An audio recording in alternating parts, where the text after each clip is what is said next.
Entonces vamos a empezar. Está uno, solo habrá dos instantes de patólogo. Y bueno, tenemos un grupo de escenarios. Continuamos a hablar de la segunda clase. Esta teoría que es elección de la razón central. Y estos son los temas que vamos a desarrollar. Todo está en el roadmap. Acá vamos a hacer un resumen de lo que está en el roadmap. ¿Ya? Pero si es que tienen que estudiar, estudien del roadmap. Porque el roadmap es nuestra, no quiero decir, nuestra base. Va a ser video, pero no voy a poner una definición. Nuestra base de todo para las ideas en roadmap. Así que, si no lo estudian, estudien de ahí, porque lo que dice ahí es. ¿Ya? Porque cualquiera puede equivocarse, a veces en el examen, pero el examen roadmap, ahí está. Así que, igual, no solamente por mí, sino por otros autores. Ustedes estudian el Robbins y ven que en el examen fallaron, pero el Robbins está así tal cual, entonces así está el Robbins, entonces ahí tienen base para que puedan reclamar. ¿Bien? Bien, chicos. Vamos a empezar, pero antes de empezar sí les quería hacer una petición y una recomendación, ¿ya? Yo estoy en una clase ahorita, les estoy conversando, les estoy explicando, con respeto hacia mi persona y a mis compañeros, espero que no se pongan a jugar mientras estoy explicando. ¿Ya? Entonces, si yo veo a alguien jugando, me voy a pedir amablemente que se retire, no más que no quiera usarlo como sistema. Entonces, porque estamos en un salón, no estamos jugando. Quiero jugar con el salón. Entonces, por favor, eso es un pido que no se pongan a jugar. Después de ganar el sueño, a todos nos pasa, no voy a molestar si están en el sueño. Pero si lo veo jugando, sí. Mira, porque es una falta de respeto para mí y en estos momentos. Así que, antes de empezar, quería recalcar ese. ¿Ya? Bien. Entonces, lo primero de lo que vamos a hablar es de cómo nuestras células interaccionan con su entorno. Nosotros, ¿no? Vamos a suponer que cada uno de nosotros es una célula. ¿Ya? Cada uno de nosotros interactúa con los compañeros, ya sean acostados o con sus familias, ¿no? Cada uno es independiente, pero interactúa y forma una sociedad, un grupo de alumnos. Entonces, cada uno de nosotros tiene una función específica. Ustedes, que son alumnos, tienen una función similar, sin embargo, las células todos son diferentes, son independientes y tienen también su metabolismo propio cada uno.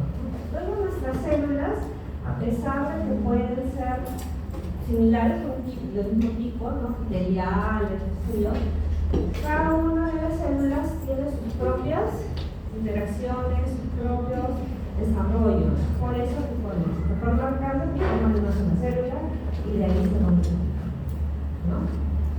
Pero, por ejemplo, ahorita somos nosotros en un solo interacción. No quiero ser dramática, pero por ejemplo que tuvo un terremoto, ¿no? Entonces todos la misma sensibilidad, cómo se caen, no. Entonces, a pesar de que todos estamos juntos, unos van a estar heridos, otros no. Entonces, todos vamos a estar independientes, ¿no? Pero igual somos un solo grupo, ¿ya? Entonces, eso pasa con nuestras células, ¿no? Nuestras células, cada una de nuestras células interactúa con su alrededor, ya sea en lo bueno, estudiando, comiendo, en fiesta, qué sé yo, o en lo malo, ¿no? En exámenes, estrés, todo. Entonces, interacción entre ellos, ¿ya? Entonces, esa interacción, cuando todo está normal, cuando todo está equilibrado, cuando todos estamos en modo zen, se llama homeostasis, ¿ya? Entonces, toda la homeostasis cuando nuestro cuerpo, nuestras células, todos están, ok, todos están equilibrados, todos estamos bien, tranquilos, no pasa nada. Pero realmente, ¿quién podría decir que estamos 100% bien en algún momento? Difícil, ¿no? Siempre estamos con estrés, o estamos expuestos al sol, o al frío, o hambre, o sueño, ¿no? Entonces realmente siempre va a haber algo que nos va a mover, algo que no va a hacer que no estemos 100% bien. Entonces, pero nosotros nos adaptamos, ¿no? Si tenemos calor, pues nos calmamos menos, nos comemos más, que nos sobrecomemos, ¿no? Tratamos de adaptarnos. Igual, si estamos estresados, tratamos de cerebro para desestresarnos, ¿no? Entonces, nuestras células también van a llegar un momento en el que se van a querer adaptar, o se van a tener que adaptar, mejor.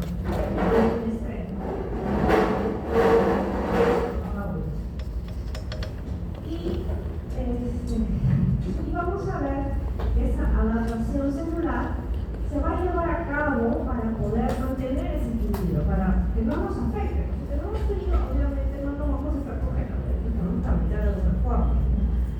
Entonces, siempre vamos a tratar nosotros de preservar, ¿no? De alguna forma nuestra salud, nuestra tranquilidad, nuestra vida tranquila, ¿no? Tengo sueño, no, voy a ir a descansar temprano, porque si no, mañana voy a estar cansada. Entonces, así, ¿no? Así como nosotros, como todo cuerpo entero, tratamos de mantener un equilibrio, tratar de acumular cosas externas que nos puedan ocurrir, nuestras células también, ¿ya? Pero va a llegar un momento en el que de repente no se puede, ¿no?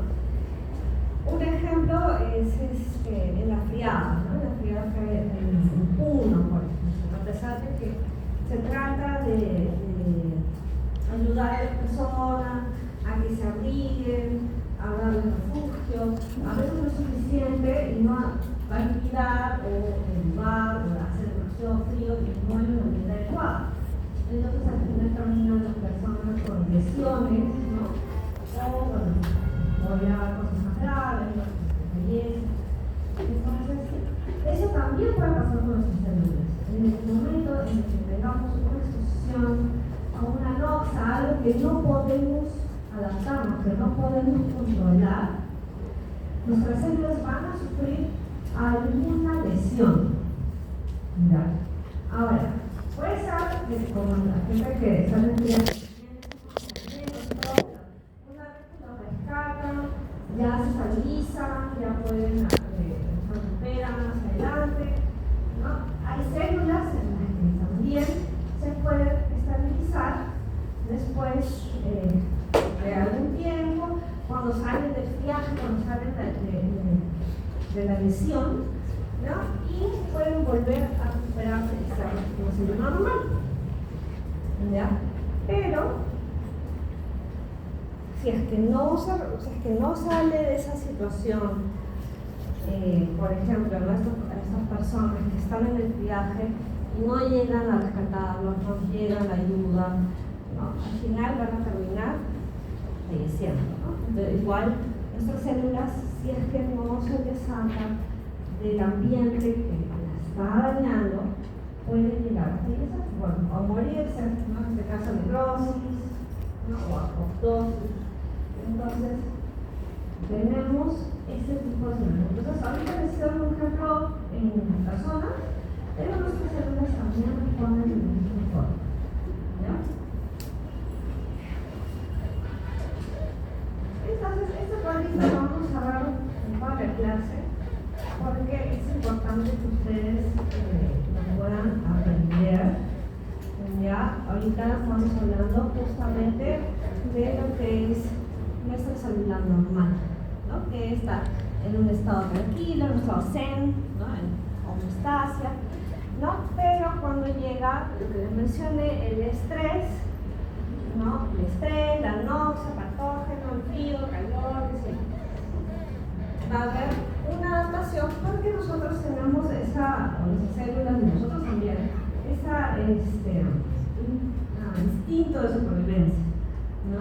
Entonces queremos sobrevivir, queremos seguir adelante, entonces vamos a hacer lo que podamos para seguir adelante y en este caso es adaptarnos, ¿no? Igual nuestras células también se van a adaptar. Entonces vamos a ir viendo un poquito la parte de la adaptación. ¿Ya? Y nuestras adaptaciones vamos a ver que son cambios reversibles, como le dije. Vamos a tener frío con uno, pero una vez que ya salimos de ese ambiente frío, ¿no? Ese ambiente tóxico, ya podemos volver a recuperar, ¿no? Pero eso, antes de eso, nuestro mecanismo de defensa, nuestra forma de adaptarnos puede ser sin que nos hagamos daño antes de hacernos daño, es por ejemplo abrigarnos más, ¿no? O sí, pues más que nada sobre todo lo que es frío, ¿no? Abrigarnos más o dormir más si estamos cansados o comer mejor, alimentarnos mejor, ¿no? En este caso nuestras células tienen forma de adaptación sin llegar a ser una lesión. Antes de que se lesionen, tratan de adaptarse para evitar precisamente esa lesión, ¿no? Entonces vamos a ver que tenemos aquí adaptaciones fisiológicas y tenemos adaptaciones patológicas. ¿Ya? Entonces las adaptaciones celulares, esa es su definición, son cambios reversibles en el número, en el tamaño, en el fenotipo, la actividad metabólica o funciones de las células o de su entorno. ¿Ya? Entonces, ejemplos de adaptaciones fisiológicas que también son reversibles es el embarazo, ¿no? Obviamente el embarazo no es algo patológico, es algo fisiológico, ¿no? Una mujer embarazada no es una mujer enferma, pero sí que está teniendo cambios en su cuerpo, ¿no? Y no solamente a nivel del útero, sino en todo su organismo. Entonces, esos cambios adaptativos, porque obviamente no un ser en tu cuerpo, que todo tu metabolismo prácticamente se tiene que modificar, ¿no? Necesitas más energía, más alimentación, necesitas muchas cosas más. Son parte de este proceso fisiológico del embarazo. Entonces, para que haya esas adaptaciones, obviamente el cuerpo va a ser estimulado por toda la parte hormonal, ¿no? Que se produce en este estado. Y cuando ya termina el embarazo y todas las hormonas regresan a la normalidad, empieza a haber tratar de regresar a lo anterior, ¿no? A como era previamente el cuerpo de la. Sin embargo, cuando ya son adaptaciones patológicas, esas son adaptaciones que se dan por un estímulo externo que son patológicos, por ejemplo al estrés o por ejemplo si uno fuma, ¿no? A todo el epitelio respiratorio lo expone el tabaco, lo expone a noxas, ¿no? Nicotina, cal, entonces todo eso hace que el epitelio se lesione. Entonces esa lesión constante del epitelio hace que finalmente cambie el epitelio para que no le haga tanto daño esa posición que tiene, ¿no? Entonces tenemos estos cuatro tipos de adaptación celular. Tenemos la hipertrofia, que es el aumento del tamaño de la célula. ¿Ya? Entonces va a aumentar todas las células, va a aumentar el citoplasma, va a aumentar sobre todo el núcleo. ¿Ya? El núcleo va a ser más grande, su metabolismo va a ser mayor para compensar lo que se necesite compensar. Tenemos también lo que es la hiperplasia. La hiperplasia es el aumento del número de células. Uno es el tamaño y otro es el número de células. Pueden haber situaciones en las que hay un cambio que hay de las dos cosas, tanto el número como de tamaño, como de número. ¿Ya? Entonces, sí pueden haber situaciones que haya ambas. ¿Ya? Entonces, esa es la gran diferencia. Hipertrofia más grande y hiperplasia es mayor número. La atrofia, en contraste con la hipertrofia, es que se hace más pequeño. Se hace más pequeño en el lugar, se vuelve más pequeño. Y la metaplasia es que hay un cambio fenotípico de la célula, que se cambia para soportar venosa, ¿no? Que está atacando, exponiendo, ¿no? Entonces, estos 4 tipos de adaptaciones celulares son las que vamos a hablar, ¿no? Ahora, algo que es importante es que en la metaplasia, al haber un cambio fenotípico de la célula, puede llegar a haber una alteración, o predispone a que haya una alteración, una displasia, ¿no? Que haya una displasia a nivel nuclear, ¿no? Y esto conlleve más adelante al cáncer. Entonces, no es que la metaplasia sea un precáncer, una lesión adaptativa, ¿ya? Pero sí te puede predisponer a que pueda llevar a cáncer si es que el estímulo no se corta, ¿no? Y se sigue evolucionando, ¿no? Entonces, vamos a seguir viendo más.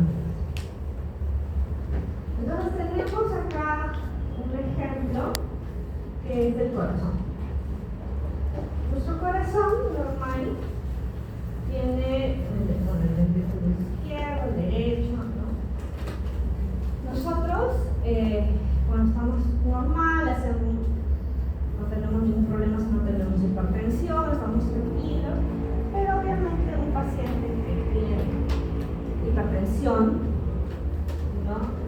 Va a llegar un momento en el que tanto esta contracción del corazón tan fuerte se necesita por asistencia vascular periférica. Vamos a ver que el corazón necesita bombear con mayor fuerza, por eso se aumenta la presión.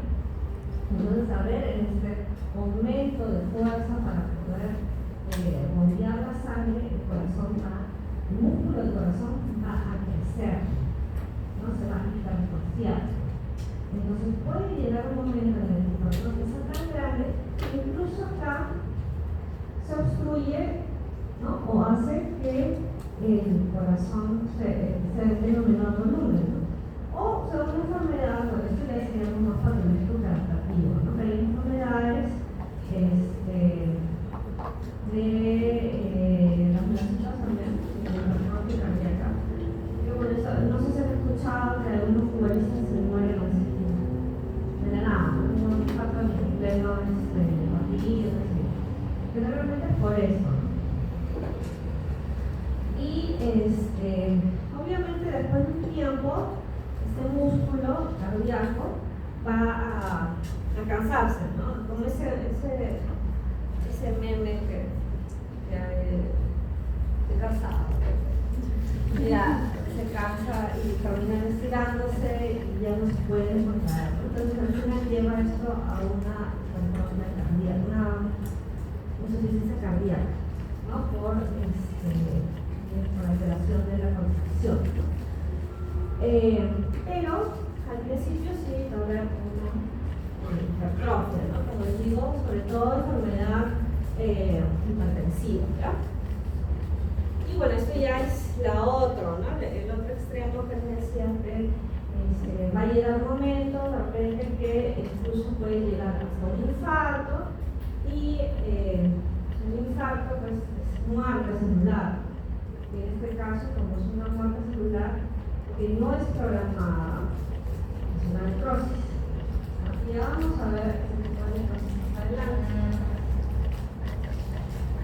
Entonces, otra vez vamos a ver acá el mismo cuadrito, pero un poquito más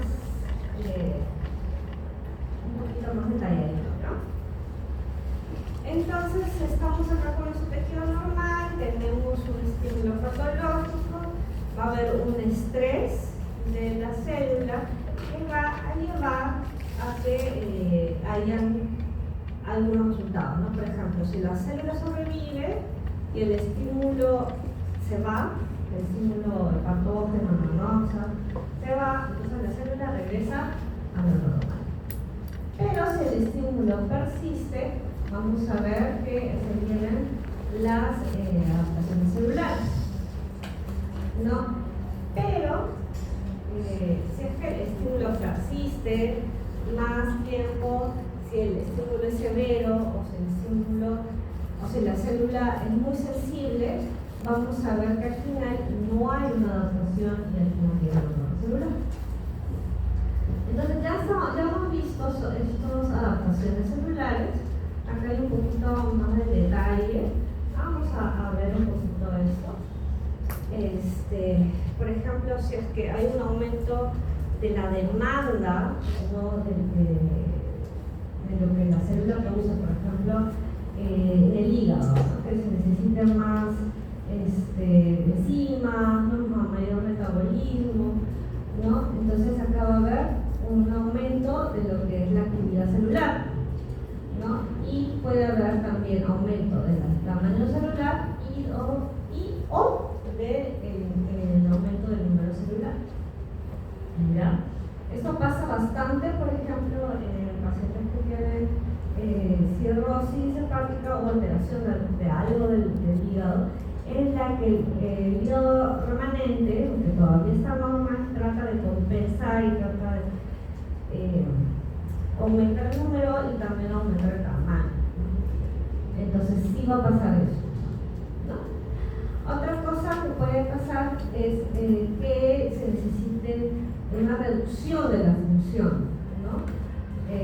O cuando hay un déficit nutricional también, ¿no? A veces con el déficit nutricional el cuerpo como que le da prioridad a algunos órganos y a otros deja como que ya no me sirve mucho, así que voy a, por ejemplo, ¿no? Ponemos delgado, no porque haga ejercicio, ¿no? Sino porque hacemos unas dietas muy estrictas.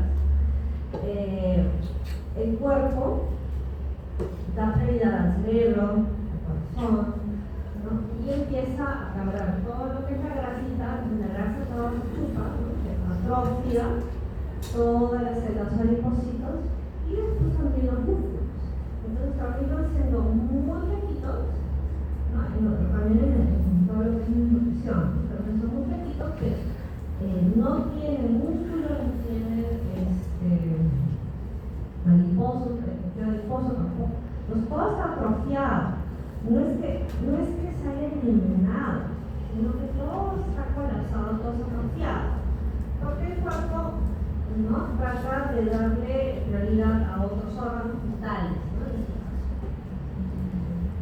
Y otro es el ambiente hostil, ¿no? Que acá habría ya el cambio de tipo celular, ¿no? Y ya les estaba diciendo que el cuerpo trata de adaptarse para soportar un estímulo tipo tabaco, ¿no? En todo el epitelio respiratorio, o por ejemplo con alguna gastritis crónica también en el epitelio del estómago, ¿ya? Entonces acá vamos a ver un cuadrito que también está bien bonito y interesante, en el que podemos ver un resumen de esto. Estaba mencionando, en el que tenemos un estímulo fisiológico alterado, vamos a empezar a tener nuestras adaptaciones celulares, ¿ya? Entonces tenemos aumento de la demanda, ya sea por un aumento del estímulo trófico, ya sea factores de crecimiento, hormonas, el embarazo, ¿no? Que estamos Si tenemos más bien una disminución de nutrientes, tenemos atrofia, o si tenemos una irritación crónica, viene la metaplasia, lo que les mencionaba del tabaco, ¿no? Ahora, si tenemos un aporte reducido de oxígeno, una lesión química, una infección microbiana, pero esta es aguda y autolimitada, vamos a tener un daño celular y una lesión aguda reversible. ¿Ya? Todavía puede ser reversible, pero si es que esta lesión es muy grave o es progresiva en el ADN, vamos a que nos van a llevar a la muerte celular. Entonces, dentro de la muerte celular tenemos lo que es la necrosis y la apoptosis, que ya lo vamos a desarrollar. También vamos a ver que podemos tener alteraciones metabólicas, genéticas nutridas, y esto nos va a llevar incluso a tener acumulaciones intracelulares. También podemos ver que podemos tener calcificaciones, y cuando tenemos una duración prolongada de alguna noxa que no es tan grave, ¿no? Pero sí es acumulativa, tenemos lo que es el envejecimiento celular. Entonces, de esta última tenemos dos ejemplos, ¿no? Uno es el sol y el otro es el oxígeno.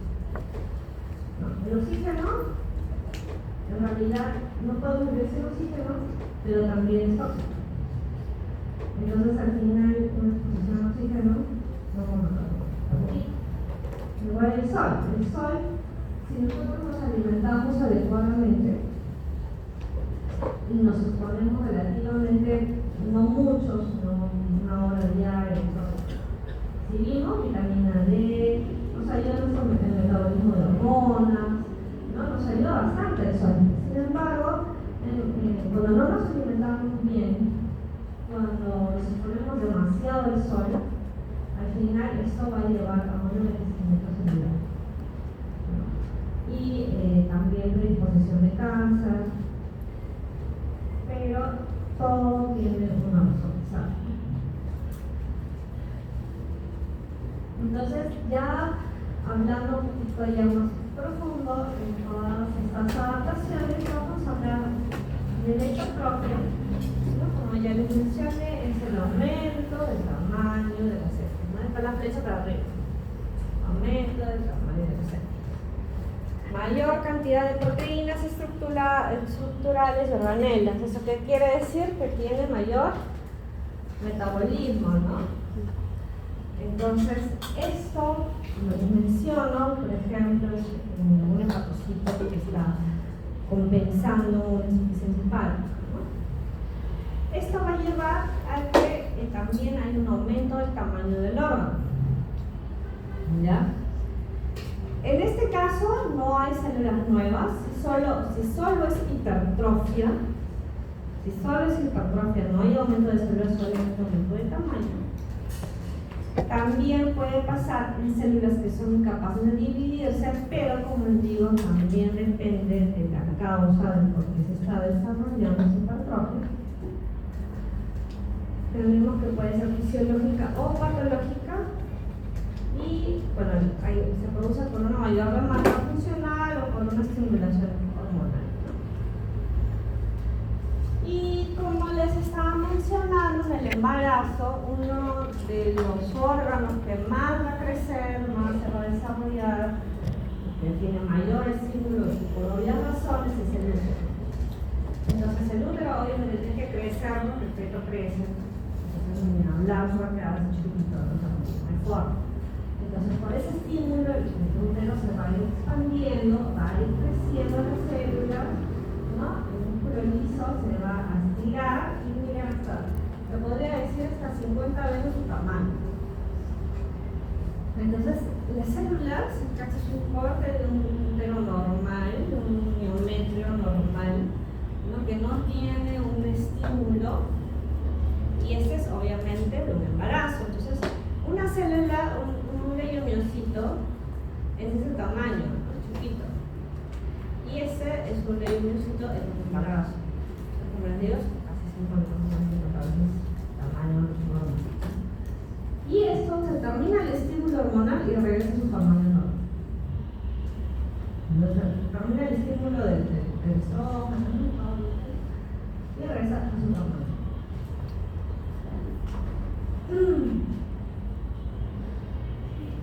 Entonces, en este caso, también vamos a ver que como es en el embarazo, hay también una heteroplasia asociada. Como les digo, puede haber asociación, ¿ya? Y puede que no. Dependiendo del órgano, dependiendo del mecanismo por el cual también se está formando, ¿no? Y en el músculo esquelético estriado, generalmente es cuando nosotros hacemos ejercicio, ¿no? Los fisicoculturistas, ¿no? O los que tenemos que hacer pesitas, ¿no? Ese músculo estriado se hipertrofia y entonces vamos a ver que así como el carrito, así literal el músculo esquelético. Y bueno, el músculo esquelético sí tiene no se hiperplasia, o sea, no tiende a reproducirse o a aumentar el número. El corazón, que ya les había mencionado también, puede ser, como le dije, por hipertensión o por una alteración valvular, ¿no? Y vamos a ver que tenemos los mecanismos por los que se desarrolla por la distensión, ¿ya? Que son desencadenantes mecánicos, y también por activación de los receptores adrenérgicos, que son desencadenantes tróficos. O sea, tenemos doble mecanismo por el cual hay esta hipertrofia, ¿ya? Acá está bonito en la histología o en la patología. Acá vemos, ¿no? Nuestros microcitos que están con su red, ¿no? Es como una red. No sé si se acuerdan de la histología, ¿no? Los redes. Y se unen a través de los espacios cerebrales. Y acá vemos pues un microcito pero gigante, ¿no? O sea, acá miren este nucleocito chiquito y miren este núcleo grande. Entonces esto es una... Entonces, por favor. Ya, entonces vamos a ver que hay un equilibrio entre la demanda y la capacidad funcional de la célula, pero como les mencioné cuando estuvimos viendo lo del corazón, puede llegar a haber un límite, ¿no? Y ese límite puede llegar a romperse porque ya no puede compensar la mayor carga, ¿no? Entonces, como yo les mencioné, llega a ser meme, ¿no? Literal, empieza en la parte de la hipertrofia y va a llegar un momento en el que ya se cansa, que ya hay un daño degenerativo, ¿no? Las fibras miocárdicas, y al final termina en una insuficiencia cardíaca por extensión continua. Es como la liga, ¿no? La liga de esas ligas que se amarran, pero, o sea, pues tiran, al principio cuando está nueva va a regresar a su tamaño normal, pero va a llegar un momento en el que se estira, porque lo llegan a notar que ya no regresa a su tamaño normal. Entonces igual va a pasar con la fibrilación cardíaca, y va a llegar un momento en el que se produce esta cardiopatía dilatada, ¿no? Y a la insuficiencia cardíaca.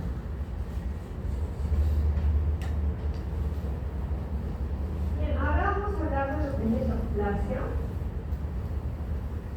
Esta obviamente se va a dar en una población celular que sí tiene esa capacidad de replicación, y también se puede asociar a una hipertrofia, ¿no? Como les mencioné en la parte de hipertrofia. Puede ser fisiológica o patológica. Si es fisiológica, generada por hormonas, ¿no? Por ejemplo, también en mama. Las mamas también, cuando tienen el estímulo tanto del embarazo, ¿no? Como la pubertad, en el desarrollo, empiezan a proliferar las células o las glándulas mamarias, ¿no? También también tenemos compensadora. Por ejemplo, como les mencioné, cuando el hígado necesita regeneración,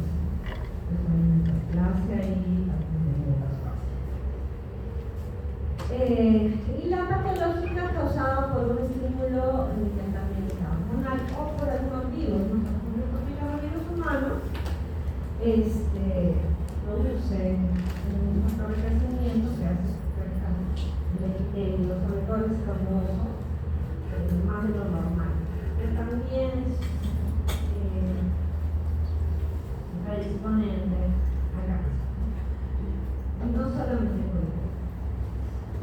Entonces, otro ejemplo es el retrotransferencia próstata que ya hemos visto en un año anterior, un año que lo van a llevar ahora, que es un aumento de las células, no solamente las glándulas, sino también la parte normal del doble estímulo o doble tejido que se estimula a los cambios hormonales de la edad masculina.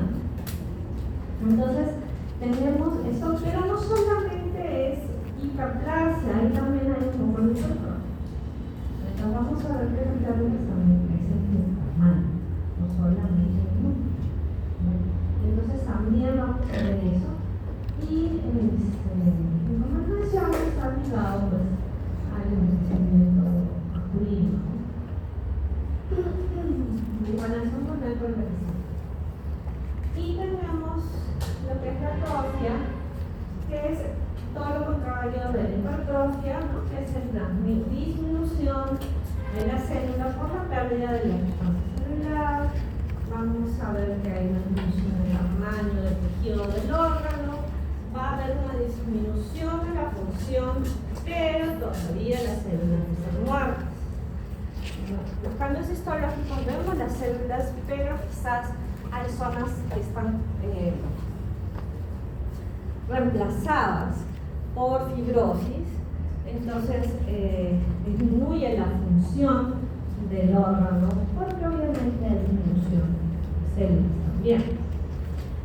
Por ejemplo, algunas causas que vamos a ver es inmovilización de un miembro por una fractura, obviamente si es el músculo, o por una lesión, por ejemplo, ¿no? Hay muchas personas que se lesionan la rodilla, ¿no? Entonces tratan de hacer menos ejercicio, van a ir perdiendo masa muscular. Igual que cuando uno fractura una pierna, ¿no? Y al final cuando te sacan el yeso, está todo se pierde quita y otro está mal.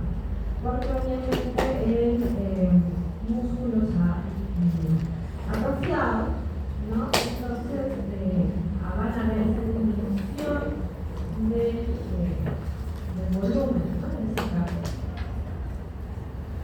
También pérdida de inervación, sobre todo con los accidentes, ¿no? Y incluso hay pacientes que también son parapléjicos o hemipléjicos, ¿no? Nutrición inadecuada, desnutrición, obviamente sí vamos a ver eso, y ya les mencioné también, cuando hay una desnutrición, vamos a ver que el cuerpo trata de priorizar algunos órganos y dejan de lado otros, ¿no? Tenemos también pérdida de la estimulación endocrina. Esto de acá sucede mucho en lo que es el envejecimiento, por ejemplo, en el útero de las mujeres menopáusicas. Ya después de terminar todo el estímulo del estrógeno, obviamente ese útero inflama, ¿no? Y el envejecimiento per se, con la atrofia senil se refiere a la atrofia del cerebro, ¿no? Mientras nosotros vamos envejeciendo, nuestro cerebro se va a ir achicando. Entonces, eso ya es algo que se sabe. Por eso que también vamos perdiendo la memoria, ¿no? Mientras más envejecemos.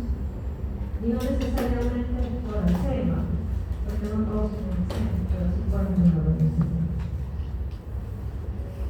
De ahí tenemos otras atrofias fisiológicas.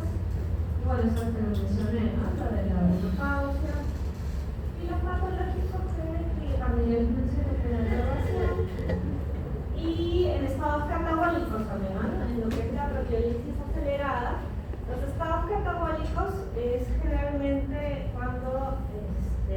anorexia por cáncer, ¿no? Los pacientes oncológicos son un claro ejemplo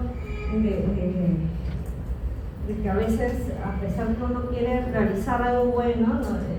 Por ejemplo, de nutrición, y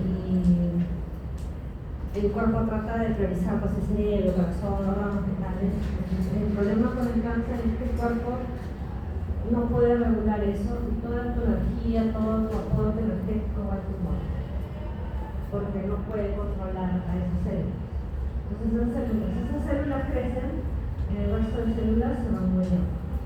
Eso es algo que sí les pasa a los pacientes oncológicos, porque los tumores tienen demasiada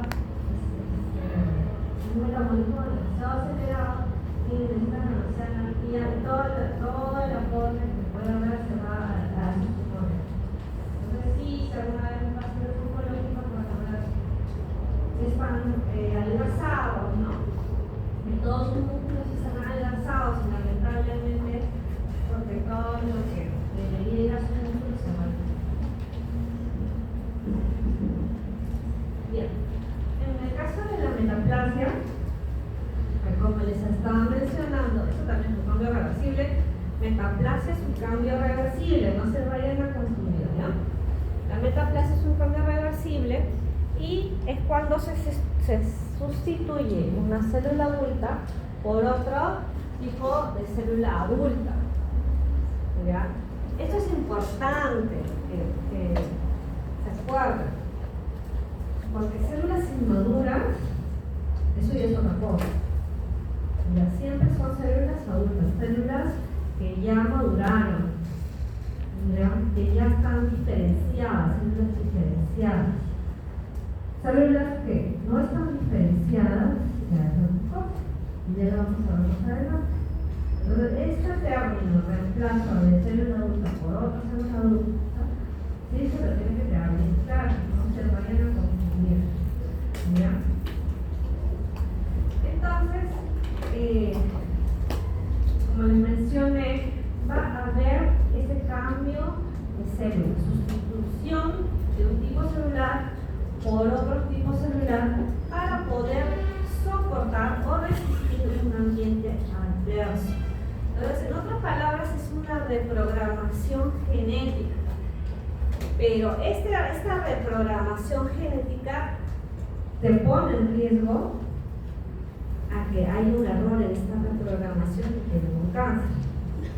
Por eso es que tampoco se puede, ¿cómo se dice? Confiar. No se puede confiar de que siempre va a haber ese mecanismo que está bien, ¿no? Obviamente, mientras más jóvenes somos, menor riesgo a que haya error en esa reprogramación. Pero no significa que no haya un error. Mientras más uno envejece, menos mecanismos compensatorios o reguladores tenemos para evitar que esa reprogramación falle. ¿Ya? Entonces, tenemos que tener cuidado con esa reprogramación. Por eso es que se evita, ¿no? Lo tratamos, por lo menos, de aconsejar de que se evite fumar, ¿no? Que es lo que hay mucho cáncer con respecto como causa del tabaco. Sin embargo, es difícil quitarle la adicción a una persona, ¿no? A pesar que saben, incluso hay médicos que fuman, ¿no? Y es difícil quitarles eso, y saben cómo es el mecanismo, saben que va a llevar a cáncer, pero es bien difícil. Es bien difícil quitarles eso, o sea, aún sabiendo, es bien difícil que le quiten esa adicción, esa ganas de querer fumar, ¿no? Y saben, no es que no sepan, saben, pero igual lo hacen, ¿no? Entonces, ¿qué pasa cuando uno fuma? Va a haber un cambio de epitelio del epitelio respiratorio. ¿Cómo es el epitelio respiratorio en ese cuerpo? El normal. Cilíndrico, certificado, ciliar. Entonces, ese es el epitelio normal. normal, ¿no? Cilíndrico o columnar, es el epitelio normal, ¿ya? Pero va a haber un cambio escamoso, que quiere decir que va a haber un epitelio escamoso que va a cambiar. Entonces, el epitelio escamoso, ¿cómo es? Es el epitelio plano, poliestratificado, en este caso no queratinizado, ¿ya? Entonces va a haber ese cambio, ¿ya? Y, por ejemplo, ¿no? Al haber ese cambio va a haber las características del epitelio respiratorio, que tienen mecanismos protectores, que es la secreción de moco y la eliminación de residuos por los cilios, ¿no? Entonces eso va a llevar a mayor disminución de infecciones respiratorias, ¿ya? Pero el epitelio escamoso es resistente a noxas de este tipo, ¿no? A toda la parte que es noxa física, o daño físico, ¿no? Por eso que nuestra piel es ese epitelio, ¿no? Toda la parte de la mucosa externa de la vagina también es este epitelio que nos queratina, ¿no? Toda la parte de la mucosa de lo que comemos también es este epitelio, porque es resistente a todos los daños físicos, ¿no? Un daño físico al rostro. Entonces, pero el epitelio respiratorio también tiene su mecanismo de defensa, porque normalmente no deberíamos estar respirando estos contaminantes, sino más bien el aire, el polvo, y eso gracias a los cilios y al moco que atrapa el polvo y después los elimina, tenemos nuestro árbol respiratorio limpio, ¿no? Deberíamos tenerlo. Entonces, cada órgano tiene su función, cada célula tiene su función, entonces es importante que reconozcamos las funciones de cada tipo celular o cada tejido, ¿no? Y por qué hay ese cambio, ¿no? Otro ejemplo, bueno, que ahorita lo vamos a ver también, es en el esófago, ¿no? Es la siguiente, si no me equivoco. Sí. Entonces, en el esófago, ¿no? Nosotros tenemos otro epitelio también, ¿no? Tenemos el epitelio escamoso también, ¿no? En el esófago. Y después le pasa al cilíndrico del estómago, ¿no? Entonces, ¿por qué en el esófago tenemos también el escamoso? Precisamente por lo que les decía, ¿no? Que es resistente a la fricción. Entonces, cuando nosotros comemos, estos alimentos son duros, ¿no? Entonces necesitamos un epitelio que sea resistente a eso. Entonces, el epitelio escamoso, policertificado, plano, queratinizado, es resistente a eso, ¿no? Pero no es resistente al ácido, no es resistente a cambios químicos, ¿ya? Entonces es por eso que también cuando se nos cae algún químico o algo, pues también se ulceran. No son resistentes a ácido. Entonces, cuando hay reflujo gástrico, acuérdense que el estómago secreta ácido clorhídrico, que es un ácido fortísimo, ¿no? Para que desintegre todo lo que comemos, es un ácido fortísimo, pero el epitelio del estómago está cubierto por un moco especial, ¿no? Que protege a las células de ese ácido, ¿ya?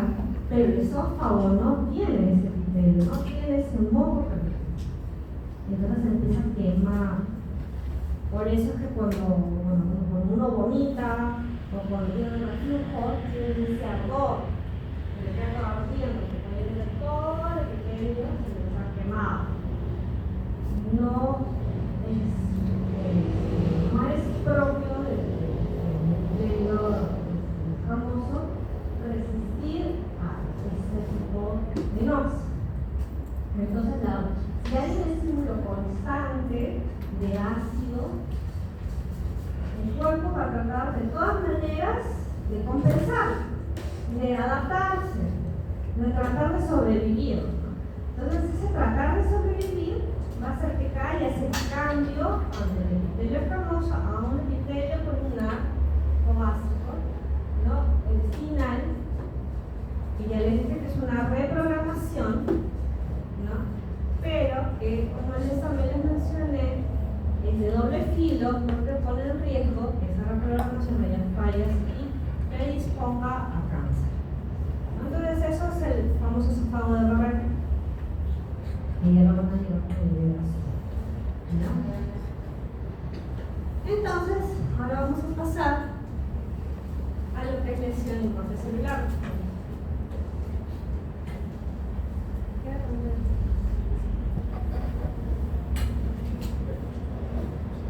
Bien, entonces lesión de muerte celular, obviamente vamos a ver que tenemos dos tipos de muerte celular y vamos a tener que apurarnos para que no nos quedemos a la mitad. Entonces tenemos dos muertes celulares, tenemos nuestra forma programada, ¿no? Que es la apoptosis, y tenemos la necrosis. Entonces la apoptosis, les voy a poner dos ejemplos, así un poco de película. Es cuando, por ejemplo, hay, no sé si han visto ustedes unas películas así de viajes al espacio, ¿no? En las que las naves espaciales vamos a destruirnos y evacúan a todos en la vida chilas, a todos los sobrevivientes en el planeta chilas, y se dispersan, ¿no? Toda la gente de la planeta chilas, y después de todos muy algo así pasa en la apoptosis, ¿no? Se autodestruye, pero primero se autodestruye así en el fragmentito, ¿no? Necesitas observar ese fragmento y así se va, se dispara. Y de ahí viene un fagocito, se come el pedacito. Pero cuando es necrosis es como si agarrara y explotara de frente toda la nave con todo y sale por todos lados y explota. Eso es una explosión, ¿ya? Entonces, esas son las dos diferencias, así para que más o menos se ubiquen, ¿no? O se pongan a visionarse en ese momento, ¿no? Entonces, ¿qué va a pasar o qué nos va a llevar a la muerte celular cuando tenemos una exposición o un estrés difícil de soportar, o sea, algo muy grave o algo muy prolongado, ¿no? Entonces, algo muy grave o muy intenso que ya la célula no puede adaptarse, ¿ya? Entonces, pueden haber también daños a nivel de ADN. Si esa no se desarrolla, de repente te daña el ADN, ya es imposible que haya una reparación celular. Para activar todos los mecanismos para la apoptosis, ¿verdad? Entonces, también puede haber que sea algo evolutivo, o sea, de lo que hemos visto ahora, por ejemplo, la mitoplasia, que ya llega un momento en el que ya no se puede seguir adaptando y llega el agotamiento crónico y va a muerte. Eso también puede pasar. Entonces, vamos a ver algunas causas de lesión celular. Tenemos algunas cosas, por ejemplo, toxinas, infecciones, anomalías inmunológicas, tenemos anomalías genéticas que pueden ser adquiridas o heredadas también. Tenemos alteraciones nutricionales o traumas. ¿Cómo sería una alteración genética adquirida?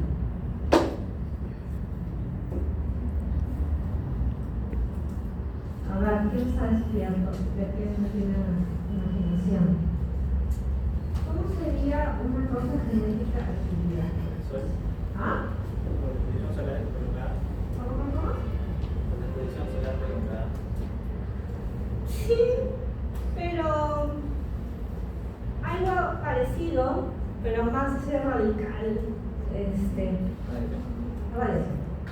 la radiación directa, Chernobyl, por ejemplo, en caso de radiología o medicina nuclear, tienen que tener mucho cuidado con tener incluso un aparatito que les mide la radiación, porque hasta cierto punto, si está peligroso, tienen que aislar, si no utilizan esa gel, te das un tiempo hasta que ya no están irradiados para darte espacio para que el cuerpo se vuelva a quedar. Pero si persiste, va a haber un cambio genético y de repente ya hay cambio genético, solamente que no lo estamos detectando, ¿no? Entonces sí es peligroso este tipo de especialidades, por si acaso. No los quiero desanimar, pero sí puede haber, ¿no? Igual, por ejemplo, en los pacientes, nosotros como médicos no hacemos directamente esto, pero por ejemplo las enfermeras sí. Las enfermeras oncológicas, ustedes saben que las enfermeras también tienen sus especialidades, ¿no? Entonces hay enfermeras oncológicas que se encargan de colocar las quimioterapias en los pacientes. Los médicos recetamos la quimioterapia, pero las enfermeras son las que les ponen la quimioterapia. Entonces, ellas se especializan en poner esa quimioterapia. O sea, ustedes dicen, pero es solamente poner. No es así de fácil. La quimioterapia es un tóxico. Estar cerca de la quimioterapia es un tóxico. Tener contacto directo con la quimioterapia es tóxico. Entonces, estas enfermeras se preparan para poder evitar contaminarse con esa quimioterapia. Entonces, no es que, no necesitan simple. Entonces, hay enfermeras especializadas en poner quimioterapia. Entonces, porque eso es tóxico y también tienen que estarse haciendo sus chequeos para ver que no haya contaminación con ellas también. Entonces, eso, mira, está muy feo esto, porque tú haciendo tu trabajo ya estás exponiéndote a algo tan peligroso, ¿no? Entonces también eso puede llevar a un cambio genético. No es tan que le ponen, no es así. Entonces vamos a ver que dentro de la patogénesis de las enfermedades y cómo se desarrollan las enfermedades, vamos a ver que haber cambios bioquímicos y cambios estructurales. Entonces va a haber anomalías a nivel de las células y los tejidos, que van a ser anomalías moleculares, funcionales o morfológicas también, ¿ya? Van a perder incluso, de repente no se van hasta cáncer, ¿no? Pero llegan a perder la función de la célula. Entonces vamos a ver que va a haber una manifestación, todo esto va a llevarnos a que se produzcan enfermedades obviamente producen signos y síntomas, ¿no? Y ahí es cuando ya los médicos hacemos diagnóstico, ¿no? Cuando ya el paciente viene con enfermedades. Lo ideal es que no vengan los pacientes enfermos, sino tratar de evitar que vengan los pacientes enfermos. Eso es lo muy ideal de los médicos y eso. Pero también es el mundo que no tendríamos trabajo. Entonces no les voy a leer todo eso, porque obviamente no es too much texto, entonces no voy a leer, pero que hay unos ejemplos de lo que es las causas de muerte celular. Ya, por ejemplo, tenemos privación de oxígeno y tenemos esto que es la isquemia, ¿no? Que obviamente es hipoxia, infartos, ¿no? Que es lo más resaltante que tenemos aquí. Ya mi casita lo leemos, pero acá oxígeno, isquemia, muerte celular, infartos, ¿no? Agentes químicos tenemos todos los agentes químicos, hasta el agua nos pueden matar si tomamos demasiado agua. ¿Ya? Entonces tenemos que tener cuidado, también podemos incluso tener venenos, contaminantes, por ejemplo CO2, tenemos frecuente, ¿no? La parte de insecticidas, intoxicación por insecticidas es frecuente. Especialmente salió un reportaje hace como unos meses de que las fresas tenían insecticidas y les habían impedido que estaba para el suministro humano, ¿no? Porque, por los insecticidas. Entonces, sí es importante que tengan en cuenta algunas cosas que de repente a veces, sí, voy a tomarme mi fresita, ¿no? Y una intoxicación, cuando son médicos, si ya están bien a la paciente, tienen una intoxicación tremenda, ¿no? Entonces siempre es bueno que averigüen, ¿no? Siempre qué pasó, qué comió, de dónde sacó lo que comió, todas esas cosas, ¿no? Agentes infecciosos, que bueno, ahora pues hace unos 5 años que salimos del COVID, así que eso sí está bien presente, ¿no? Tenemos reacciones inmunológicas también. Tenemos enfermedades inmunológicas que hasta a veces no sabemos. Pacientes que, así jóvenes, yo me acuerdo que tengo una colega ahora, pero cuando estaba en la universidad, una amiga mía, que de la noche a la mañana empezó fiebre, dolor muscular, joven, porque la de usted, porque estamos en la universidad, y llegó un momento en casa que tanto le dolía los músculos que ya tuvo que dejar la universidad un tiempo, hasta dejó de caminar, ¿no? Y porque le dijeron que era una artritis juvenil, ¿no? Entonces, después obviamente con eso, pero llegó a la carrera, ¿no? Ya hizo su especialidad y todo. Pero, igual, van a haber cosas de que se manifiestan en estas personas que tienen alguna enfermedad autoinmune, que hay triggers, ¿no? En triggers hay un disparador que les activan y pueden incluso despertar toda la sintomatología. Y acuérdense que enfermedades autoinmunes es inflamación, ¿no? Y que va a llevar a necrosis de ciertas células. ¿Ya? También tenemos efectos genéticos. Vamos a ver, sobre todo, por ejemplo, lo que son las anemias falciformes, ¿no? Que al final llegan incluso a producir microinfartos a nivel del vaso, ¿no? Y son bien dolorosos. Entonces también eso hay que siempre tener en cuenta, ¿no? Que puede pasar desde los nutricionales. Tenemos agentes físicos, ¿no? Que como les había mencionado, la radiación, el envejecimiento, como les mencioné también, tenemos, bueno, de por sí, el envejecimiento va a llevar a la senescencia celular.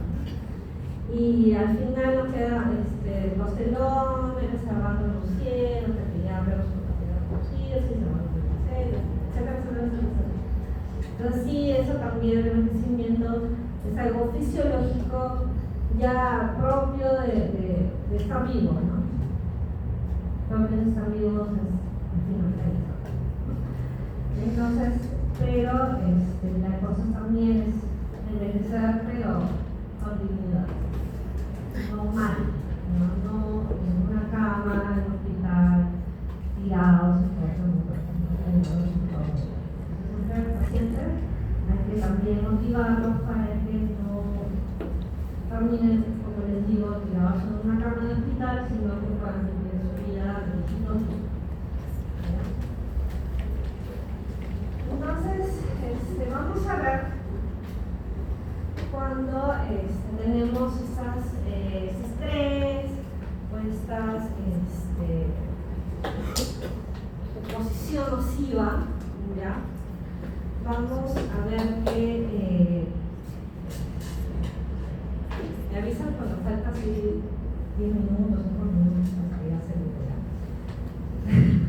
Por si acaso, porque no voy a hacer que se me pase la hora y sé que hay clases. Entonces, vamos a ver cuando hay estos estímulos no nocivos, que incluso las células pueden ir perdiendo su función celular antes de llegar a una muerte celular, ¿no? En isquemia sobre todo.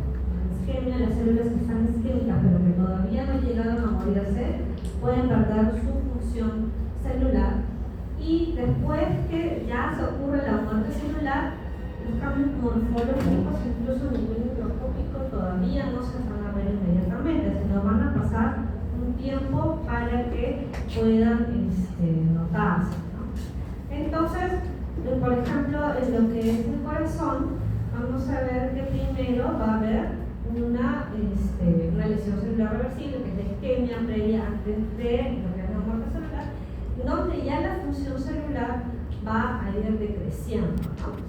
Y ya cuando hay muerte celular, vamos a ver que los cambios ultraestructurales van a aparecer mucho después de que se murió la célula. Y de ahí los cambios microscópicos son constantes. Pues todavía hay los cambios morfológicos, incluso pueden pasar más de 12 horas para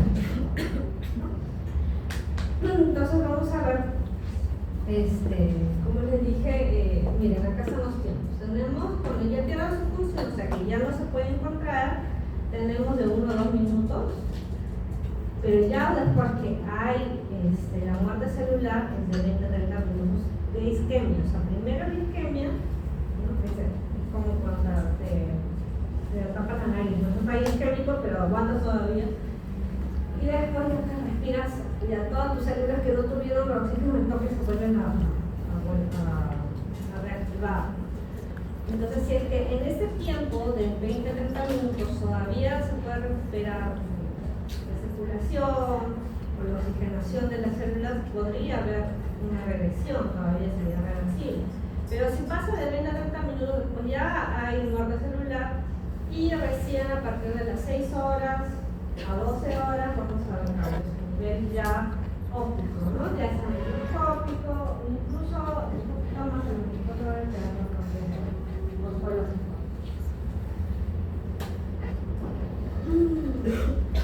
Entonces, acá como les mencionaba, esto es un resumen más o menos para que vayan viendo de lo que hemos hablado, pero acá vamos a ver el teoría. Entonces, cuando nosotros tenemos nuestra célula normal y tenemos la noxa, van a haber algunos cambios morfológicos de la célula. Entonces, lo primero que va a haber, van a presentar estas burbujitas o vesículas de la membrana celular. Entonces, vamos a ver que se empieza a dermatizar esa célula, ¿ya? Tenemos hinchazón del retículo endoplasmático y también de las mitocondrias, y el núcleo empieza a condensarse. Eso es importante. El núcleo se empieza a condensar, ¿ya? Entonces, si es que llega a recuperarse la célula, ese es el punto en el que todavía se puede recuperar la célula. Si en este punto se recupera la célula, o sea, ya vuelve a respirar, se quita la noxa, qué sé yo, todo eso puede regresionar a una célula normal. Sin embargo, como ven acá, lo primero que también se recupera es la membrana, pero el núcleo todavía no se recupera. Entonces el núcleo todavía está ahí esperando a ver que si realmente todo esté bien para dejar de activarse, ¿no? Porque ahorita está activado, está como que así alerta, ¿no? Pero si ya llega este estímulo y no para, persiste, llega lo que es la muerte celular. Entonces acá incluso va a haber figuras de mielina, va a haber ruptura de lisosomas. Entonces, cuando hay ruptura de lisosomas, ¿qué tiene lisosomas? Enzimas, ¿no? Enzimas. Entonces, esas enzimas, ¿qué van a hacer? Van a destruir la célula. Entonces, ahí es que empieza la destrucción de la célula, ¿ya? Y esto hace que obviamente se dermatiza más y al final termina la célula explotando, ¿no? Entonces, todo esto, acuérdense que la explosión de la nave, ¿se acuerdan? De ahí viene todo el proceso inflamatorio para poder controlar la célula que explota. Otra vez, ¿no? El cuadrito para que se vayan acordando. Entonces acá vamos a ir hablando un poquito más a detalle. Obviamente esto ya les he mencionado, pero vamos a hablar de algunos cambios que de repente no les había mencionado, ¿no? Entonces, vamos a ver que las lesiones celulares reversibles son formas leves de la lesión. Vamos a ver cambios funcionales y morfológicos que son reversibles, es que se elimina el daño estímulo que ya les mencioné. Y puede haber anomalías estructurales y funcionales significativas, como lo que vimos hace un rato en lo que es la hinchazón de la membrana, ¿no? Que también vamos a ver que se empieza a condensar la cromatina, ¿no? También vamos acá, vamos al hinchazón celular y de los órganos, de las organelas, tenemos información que puede ser de membrana plasmática, desprendimiento de los ribosomas de los reticulos plasmáticos.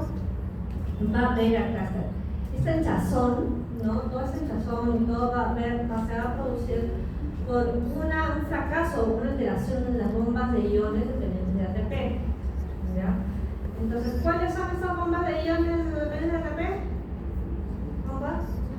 Sodio, potasio, ¿no? Entonces, acuérdense, ¿ya? Y eso va a llevar a lo que es la incapacidad de mantener una homeostasia iónica e hídrica. Además, pueden haber cambios grasos. Esto se produce en lesiones hipóxicas y generalmente se producen en células que tienen el metabolismo graso o que metabolizan grasa, como el hígado, ¿no? Y también puede haber en el miocardio por también degeneración grasa de los miocardiocitos, ¿ya? Entonces tenemos acá lo que es la hinchazón celular, tenemos el cambio graso, que no les voy a dar mucho pie porque si no nos vamos a quedar sin clase. Entonces, pero acuérdense que es reversible, lo leen, lo estudian, y vamos a hablar ya de lo que es la muerte celular y vamos a ver que hay necrosis y apoptosis, eso es irreversible. Obviamente la muerte no tiene solución, ¿ya? Entonces, en la parte de la necrosis, como yo les mencioné, es que las enzimas escapan fuera de los lisosomas y se van y digieren la célula. Entonces, todos los contenidos celulares salen a través de la membrana plasmática dañada y eso produce la inflamación, esto también les mencioné.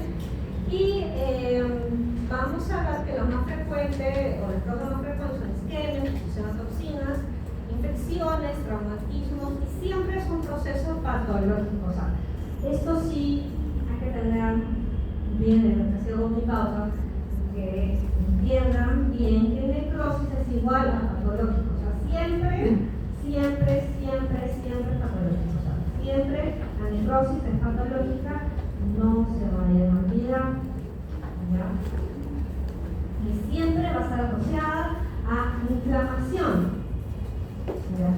Esa es la gran diferencia también con la apoptosis. La apoptosis se puede ser tanto fisiológica como patológica y van a haber, o por qué se van a producir, porque va a haber una alteración o una disminución de factores de crecimiento o va a haber un daño celular que no se puede reparar. Acuérdense que también tenemos mecanismos de reparación celular del ADN, reparación del ADN, y si es que ya no hay una forma de reparar ese ADN, al final lleva a un mecanismo de apoptosis, ¿no?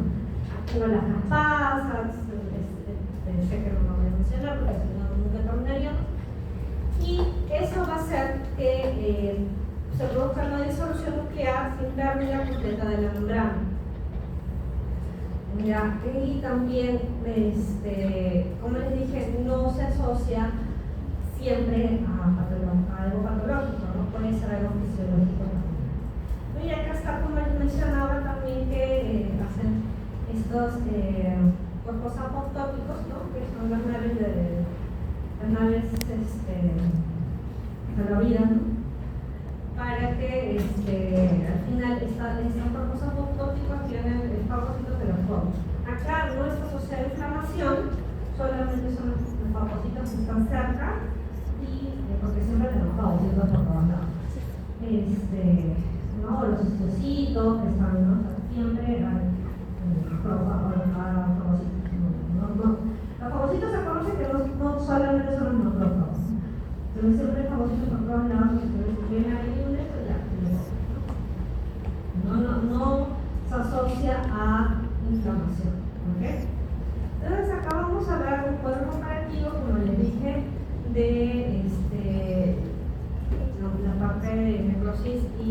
necrosis. Acuérdense que en la necrosis vamos a ver hinchazón de la célula. Hinchazón, vamos a ver lo que es el núcleo que tiene todo un proceso de hipnosis, que se hace negrito, se empieza como que a deshacer el núcleo, ¿no? Tenemos también la membrana plasmática rota, necrosis, ¿no? Tenemos contenidos celulares, porque hay irritación enzimática y se explota la célula. La inflamación va a haber, y siempre es patológico, y en cambio en apoptosis vamos a ver un tamaño celular reducido. El núcleo llega solamente a ser de un tamaño del nucleosoma, o sea, tiene ya un tamaño establecido de fragmentos. La membrana está intacta, ¿no? Y solamente se divide en los cuerpos apoptóticos. De ahí tenemos los contenidos celulares, ¿no? Que ya les mencioné. Y la inflamación no hay, nunca hay inflamación en la apoptosis, a menos que sea una muerte celular que haya de leucocitos, tanto los apoptosis con necrosis que tenemos solo patología, y que eso, pero la necrosis es la que jala la inflamación en la apoptosis, y puede ser fisiológica o patológica. Mira, esa lo vamos a... Ya vamos a llamar. No van a leer más en su casita, ¿ya? Pero más que nada acuérdense que vienen las células se explotan y vienen ahí lo que son los leucocitos reclutados para terminar de formarse todo el trazado desastre que vienen acá en el madre.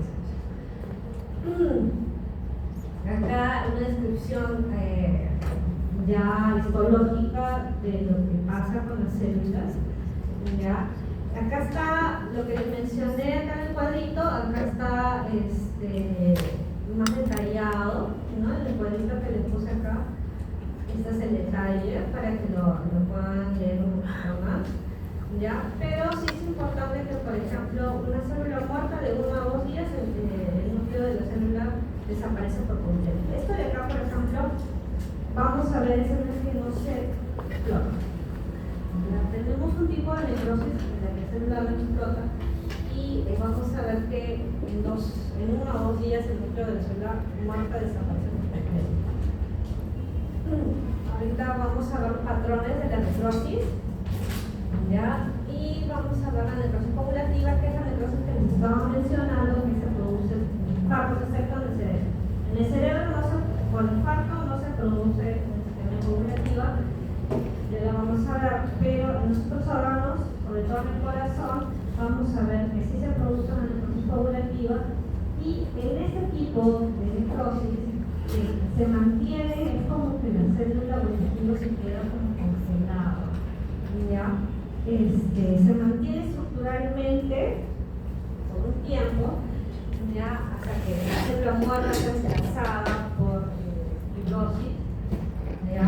Pero las células, o sea, el cambio viene a nivel celular, no explota la célula, ¿ya? Pero sí va a haber cambios a nivel nuclear, citoplasmático, ¿no? Y por eso es que les mencionaba en la anterior diapositiva que los núcleos desaparecen al día o a los 2 días, porque al final las células sí se mueven, ¿no? Entonces pueden haber células fantasmas, que son las células infartadas, ¿no? Que solamente están ahí presentes, pero realmente ya perdieron su función, ya están muertas. Entonces, como les mencioné, tiene una arquitectura celular que se va al inicio, ¿no? Los tejidos adoptan una estructura firme, o sea, se mantienen. Vamos a ver las células que son eosinofílicas, o sea, son bien rosadas, bien fucsia casi, anucleadas, porque ya perdieron el núcleo, ¿no? Durante días a semanas, ¿no? Va a haber de todas maneras inflamación, una necrosis, ¿ya? Y estas células necróticas van a ser eliminadas por los fagocitos, ya sean los leucocitos, ¿no? Los nucleares o los macrófagos, y vamos a ver que se producen órganos sólidos, excepto cerebro, que les voy a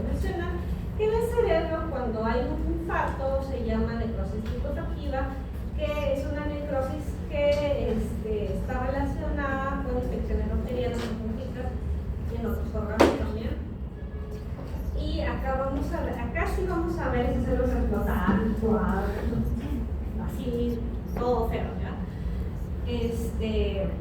Y bueno, acá es porque los microbios estimulan la acumulación de células inflamatorias, hace que las enzimas, tanto de los linfocitos como de la propia célula que ha explotado, hagan ahí cualquier cosa, ¿ya? Y de verdad se llena todo de pus, ¿no? El famoso, por ejemplo, una apendicitis purulenta es una necrosis linfática activa, ¿no? Y vemos que el tejido empieza incluso a degradarse, ¿no? Y ser reemplazado por pus. Entonces, al final termina siendo una masa líquida viscosa, ¿ya? Y bueno, acá bastante inflamación, necrosis, y los tejidos pierden su estructura. O sea, los tejidos al final no los puedes identificar a menos que sepas de dónde vienen, porque no tienen ya la estructura histológica normal. Al final la estructura histológica se pierde totalmente. Entonces hay una alteración total, y por eso también se llama lipoproteína, porque se queda licuado antes se borra. La necrosis membranosa, que generalmente está aplicada a una extremidad, por ejemplo a los pies diabéticos, por una pérdida de irrigación, y también es como que a la necrosis coagulativa se añade una infección bacteriana, entonces es una combinación de ambas necrosis, ¿no? Y termina siendo una húmeda, pus y todo. Eso es muy común en lo que es pie diabético. Así son los pies diabéticos, ¿no? O sea, no sé si alguna vez han escuchado pie diabético, pero así terminan, incluso termina siendo todo negro hasta como si fuera un gota, ¿no? Terminan con las amputaciones de los sentidos. Ahí tenemos la necrosis gaseosa, que esta de acá es específica de lo que es una infección tuberculosa. Vamos a ver que se llama gaseosa por el tema del aspecto que tiene de color blanco amarillento o calcium, ¿no? De la parte de la necrosis que se produce en estos granulomas, porque son lesiones granulomatosas, que el centro se llena de necrosis y se llama necrosis gaseosa, ¿ya? Entonces, microscópicamente vamos a ver que tiene un aspecto granulado morfo, eosinófilo, ¿ya? Y todo el tejido, ¿no? Alrededor también está distorsionado y formando un granuloma. Más adelante, con el nivel de inflamación, van a ver la parte de inflamación por granuloma, que el granuloma es una forma que tiene el cuerpo de encapsular patógenos. Mira, entonces eso es lo que pasa. Van a ver acá también hay una célula gigante multinucleada, que es típico de los granulomas, sobre todo los ojos. La necrosis grasa, que se da en lo que es pancreatitis. En la que es pancreatitis vamos a ver que cuando hay una inflamación del páncreas, por X motivo, vamos a ver que puede haber liberación de lipasas, ¿no? De proteasas. Entonces va a haber esta necrosis grasa porque alrededor del páncreas hay grasa. Entonces va a hacer que estas enzimas traten de digerir la grasa y se produzca una saponificación, ¿no? Por ejemplo, acá tenemos demasiado grasas, más calcio, ¿no? Y se producen áreas de color blanquecino quizá macroscópicamente. Esta saponificación grasa, eso es lo que se llama la saponificación grasa. Pero a nivel microscópico vamos a ver este color morado, ¿no? El color morado, que es generalmente la parte calcificada.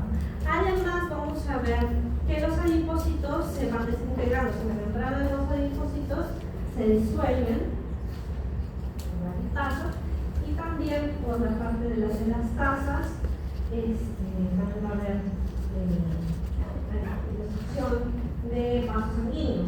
Entonces también vamos a ver hemorragia y obviamente inflamación, ¿ya? La necrosis fibrinoide se produce en enfermedades autoinmunes, ¿no? En las que se producen inmunocomplejos y se depositan en los los vasos sanguíneos. ¿Ya? Entonces, dentro de los vasos sanguíneos, en la pared de los vasos sanguíneos, vamos a ver que se acumula como fibrina, que es esta sustancia eosinófila, amorfa, celular, y también va a haber inflamación porque también es un proceso autoinmune. ¿Ya? Y tiene este aspecto fibrinoide, que así se llama, por eso que se parece a la fibrina, por eso es un fibrinoide, y como les dije, es un complejo anticoagulante, ¿ya? Sobre todo se depositan en las arterias. Y por último, vamos a ver las acumulaciones intracelulares, ¿ya?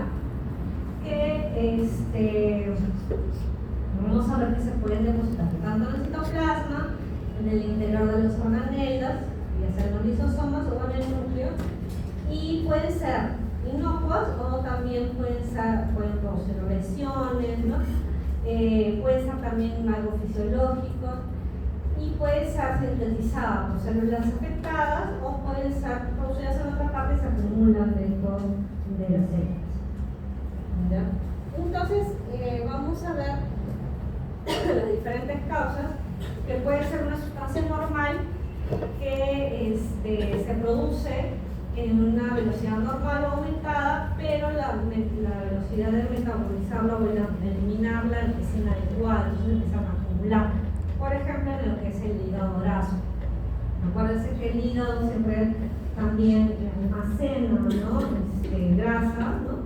Por el metabolismo que nosotros tenemos, ¿no? Especialmente dependiendo mucho la cantidad de carbohidratos que eso produce, no por la grasa que comemos, sino por los carbohidratos que comemos, porque al final los carbohidratos se acumulan en grasa.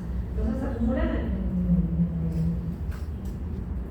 los hepatocitos. Y si nosotros no hacemos que esa deshidratación se consuma, se van a ir acumulando. Entonces, esa es una, de ahí tenemos una sustancia endógena normal o anormal que se acumula por defectos genéticos adquiridos, ya sea por plegamiento, empaquetado, transporte o secreción, y una de las características es, por ejemplo, la deficiencia de tripsina alfa 1, ya que también es una acumulación de proteínas o de sustancias amiloides también. La amiloidosis, ¿no? Que también al final va a terminar depositándose en otros órganos y puede producir alteraciones funcionales en los órganos. Ahí tenemos depósito y acumulación de sustancias exógenas anormales que no se producen en el cuerpo, pero las células no tienen cómo degradarlas, ¿no? Por ejemplo, esto de acá son el carbón o el silicio. Esto vamos a ver cuando llevemos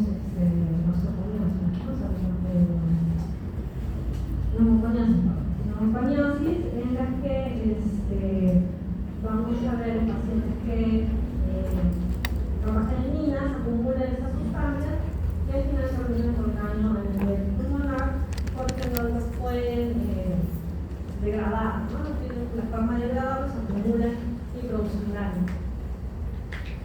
Cambio graso, como les mencioné, es la acumulación normal de triglicéridos en el interior de los órganos, ¿no? De las células, y no frecuencia en el hígado, ya les dije la razón, pero también podemos ver el corazón, en el músculo esquelético, el riñón, en otros órganos, pero vamos a ver que es producida sobre todo por alteraciones metabólicas, sobre todo la alimentación que tenemos.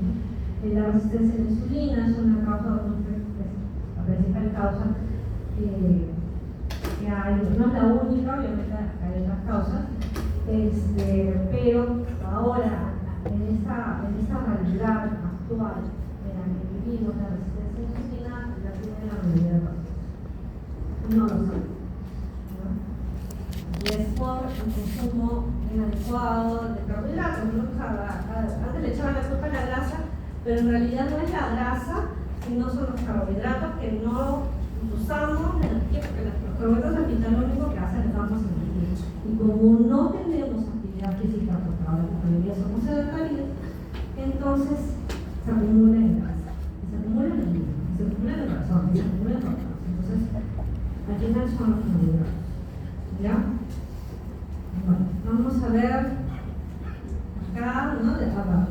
Depende de la cantidad, vamos a ver los efectos, en leve o en efectos sobre la función, pero si se vuelve algo más crónico, puede llevar incluso hasta una enfermedad hepática. Entonces vamos a ver que macroscópicamente lo que sea graso va a aumentar el tamaño y va a cambiar, a tener una coloración amarillenta, ¿ya? Y en la microscopía vamos a ver que las gotas de ácido graso al principio van a ser pequeñas, pero como se van a seguir acumulando, al final terminan ocupando todo el espacio del hepatocito y va a ir disminuyendo la función hepática porque todas las organelas del hepatocito para su función. Incluso su núcleo lo va a desplazar y va a aparecer como si fuera una adiposita. Pero son hepatocitos que están llenos de grasa. Entonces al final esto va a llevar de todas maneras a lo que es una alteración de la función del hígado, ¿ya? Entonces sí puede llevar una especie de hepática acumulada. Los esteroides de colesterol, acuérdense que a lo que les estaba mencionando también, más que nada se depositan también en los vasos sanguíneos porque hay una alteración en el endotelio y vienen las plaquetas y también empiezan a hacer un bolondrón ahí con las arterias, con las paredes arteriales, por alteración del endotelio y termina siendo una aterosclerosis. Entonces, dentro de la aterosclerosis vamos a ver macrófagos que están llenos de vacuolas lipídicas, pero más que nada porque hay una alteración a nivel tanto de lo que nosotros comemos como les estaba mencionando. No solamente va a haber acúmulo de hígado, sino en todos los órganos y también en los vasos sanguíneos. Los pigmentos, obviamente son, bueno, vamos a que son pigmentos, ¿no? Son sustancias variables. Y pueden ser exógenas o endógenas. En este caso, el carbón, que es exógeno, va a ser coloración negruzca, eso es a nivel del pulmón, ¿no? Y vamos a ver que en el tejido del pulmón vamos a ver que se deposita en los hábitats alveolares, o también vamos a ver dentro de los macrófagos alveolares que están tratando de comerse esto, ¿no? Entonces vamos a ver, esto se llama antracosis, ¿no? Que es la parte de los depósitos de carbón dentro de los órganos. Tenemos la liposuccina, que es un pigmento endógeno que es como unos granulitos que están dentro de las células, en este caso del corazón, que se da más que nada por el envejecimiento, ¿ya? Y no produce ningún daño, no es algo que se da ya por la edad. Tenemos la melanina, que es el pigmento natural de la piel, no va a depender mucho también de la coloración de la piel. También se expresa Ineus, también va a estar relacionado un poco con el sol, la exposición solar, ¿no? Y bueno, mientras más melanocitos tiene la epidermis, es mejor para tener una pantalla protectora frente a los rayos solares. De ahí tenemos la muciderina, ¿no? Que es para lo que es la degradación del hierro, ¿no? Es un derivado de la hemoglobina, y vamos a ver que tiene un color dorado, ¿no? En HE, y si usas azulejos se va a ver. Podemos encontrar, dependiendo de por qué se está dando este aumento, si es por una hemólisis o por si es que tiene alguna alteración, por ejemplo, en la neurosis hereditaria. Esto es peligroso porque obviamente va a llegar a una fibrosis, tanto hepática, insuficiencia cardíaca, puede llevar también a depósitos en el páncreas que llevan a la diabetes. Pero si es que son en pequeñas cantidades, no debería haber mucho problema. Bueno, acá vamos a ver por qué se producen.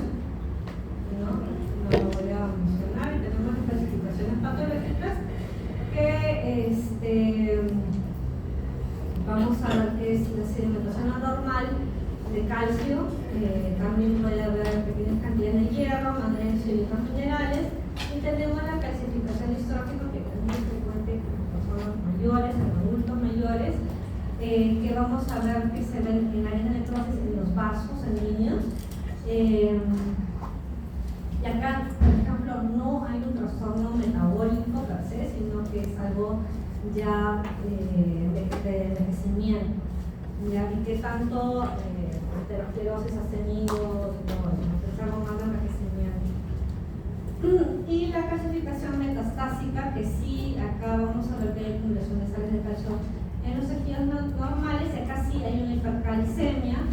Y vamos a ver que las 4 causas principales es el aumento de la secreción de la hormona paratiroidea, también destrucción de huesos por un recambio acelerado, por ejemplo la enfermedad de Payet. Tenemos también alteraciones en lo que es el metabolismo de la vitamina D y también insuficiencia renal. Vamos a ver que hay depósitos de calcio en todos los organismos. Y, por ejemplo, se puede producir la nefrocalcinosis, que es el acúmulo de calcio en los túbulos de los riñones, ¿no? Entonces, esto de acá es grave, ¿no? Y acá tenemos un riñón donde vemos esos depósitos de calcio, ¿no? En los túbulos. Esto sí es grave, ¿no? Por eso es que siempre hay que estar controlando a estos pacientes que tienen alteraciones en el metabolismo de calcio. Incluso estos de acá, por ejemplo, inmovilización, pulmones, estos pacientes, por ejemplo, con mieloma múltiple, caso de cáncer, ¿no? Siempre hay que tener cuidado con esos pacientitos y hacer los controles de calcio para que no tengan esos problemas. Chicos, gracias. Ya,